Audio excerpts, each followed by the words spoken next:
100 शब्द प्रति मिनट की गति से 5 मिनट की डिक्टेशन रहेगी। स्टार्ट। शिक्षा के माध्यम के संबंध में इस सदन में कई सदस्यों ने अपने विचार रखे हैं। सबसे पहले मैं अध्यक्ष महोदय तथा सदन का ध्यान इस बात की ओर दिलाना चाहता हूँ कि शिक्षा कई माध्यमों के द्वारा दी जा सकती है। जितनी विचारधाराएं शिक्षा के माध्यम के संबंध में हैं, चाहे प्रकृति का सौंदर्य हो, चाहे ललित कला हो, चाहे खेल कूद हो, चाहे श्रम हो और चाहे भाषा हो, उन सभी माध्यमों का इस्तेमाल करके हमें अपने विद्यार्थियों को ऐसी शिक्षा प्रदान करनी चाहिए जिससे उनके व्यक्तित्व का चहुमुखी विकास हो सके।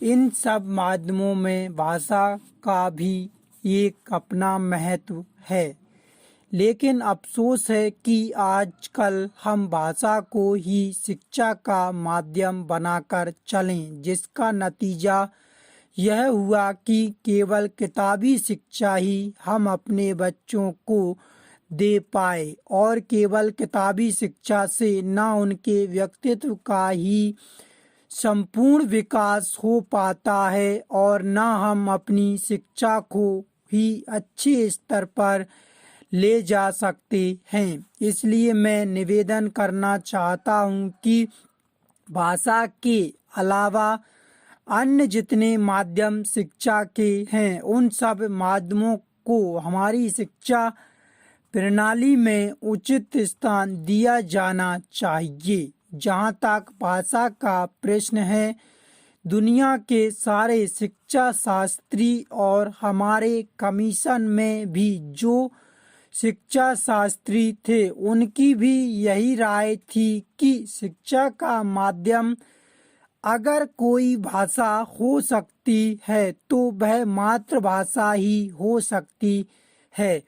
मातृभाषा के अतिरिक्त अगर अन्य किसी भाषा में शिक्षा दी जाती है तो वह शिक्षा अच्छी नहीं कही जा सकती। उसमें बच्चों की शक्ति की बहुत हानि होती है। जो शिक्षा हम मातृभाषा के माध्यम से 5 साल में दे सकते हैं, वह दूसरी भाषा के माध्यम से हम 15 साल में भी नहीं दे सकते हैं।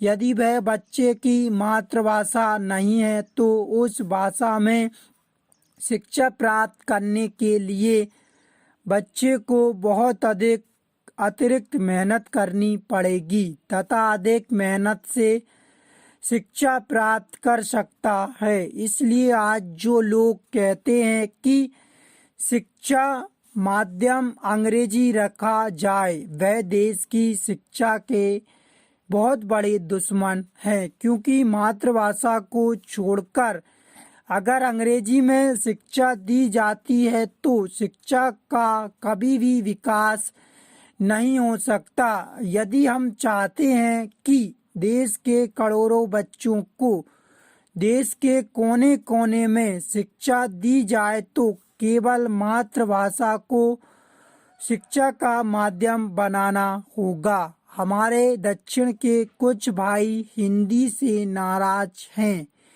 लेकिन अंग्रेजी से उनका मोह हमारी समझ में नहीं आता। अंग्रेजी से मोह केवल कुछ लोगों को ही है। सारे दक्षिण भारत के लोगों को अंग्रेजी से मोह नहीं है। अंग्रेजी से मोह केवल उन्हीं लोगों को है जिन्होंने बहुत पहले अंग्रेजी की शिक्षा प्राप्त की थी और जो आज हमारी सरकारी सेवाओं में ऊंचे पदों पर हैं, ने अंग्रेजी के विरोध में कई दलीलें दी हैं।